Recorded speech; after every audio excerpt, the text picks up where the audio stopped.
Hi, my name is Amanda, and this is my final speech. In the movie 12 Angry Men, it is a great lesson for the young and old. But what makes a great movie is being able to relate to one of the characters. In this movie, I feel like I can relate better to juror number 2. In the next 2 minutes, I will tell you why I can relate to juror number 2, as well as a little bit about him and how people interact with people like him as well. The reason why I chose juror number 2, also known as the meek big clerk or John Fiedler, is because he's shy and then warms up after a little bit after getting the feel for people around him, which is exactly how I am. I'm very shy when you first meet me, but after I get a feel for the people around me, I will voice my opinions and beliefs of the subject. When I watch this character, I feel bad for him, but I know that there is always a breaking point, even for the nicest people.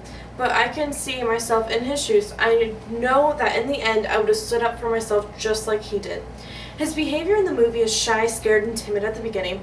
But after he's gotten a feel for the rest of the group, he starts to say what he thinks and won't let people intimidate him anymore. His behavior coincides with how he dresses. He dresses very conservatively and nice. His shirt is not wrinkled.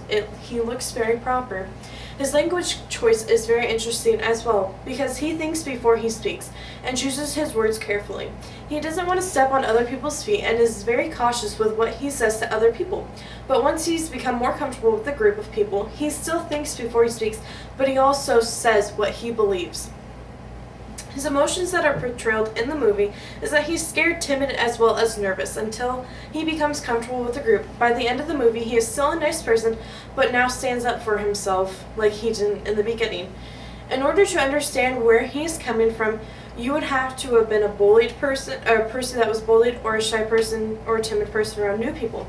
One question I ask myself is, why do people get treated like that? And I believe it's because he is so quiet and people just can tell that, and they know that he won't fight back with words, and he'll take it for lack of better words.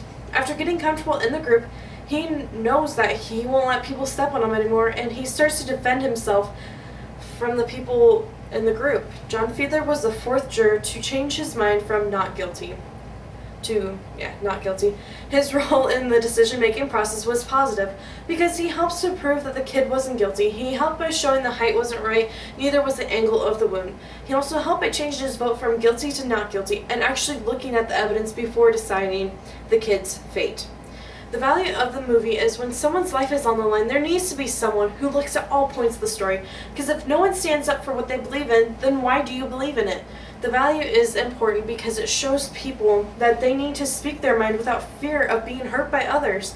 The value is important to me because it tells me if I believe in something, then I need to stand up for that. The message from this is that if you have an opinion, then say it. If you don't stand up for what you believe in, then where do you draw the line when people try to stand up against you? You need to stand up for what you believe in. There were some objects that proved the kid wasn't guilty, some of them being an outline of the apartment, and then the murder weapon or the knife, the switchblade knife. These objects help people visualize what happened and prove the fact that something just didn't add up in this case. There is a cultural appeal to this case because it shows that if people weren't chosen at random, then a lot of people would be voted guilty without even a second thought about it. But since there were people from all walks of life, they can give insight to the cases. I believe the character is credible, but I don't know if other people do because it's their opinions and beliefs about what they want to think about him. So now you've heard why I can relate to juror number 2, as well as a little bit about him and how people interact with him like they do. And the one thing I want you to remember about my speech is that if you have an opinion or a belief, stand up for it and don't let anyone put you down. Thank you for watching.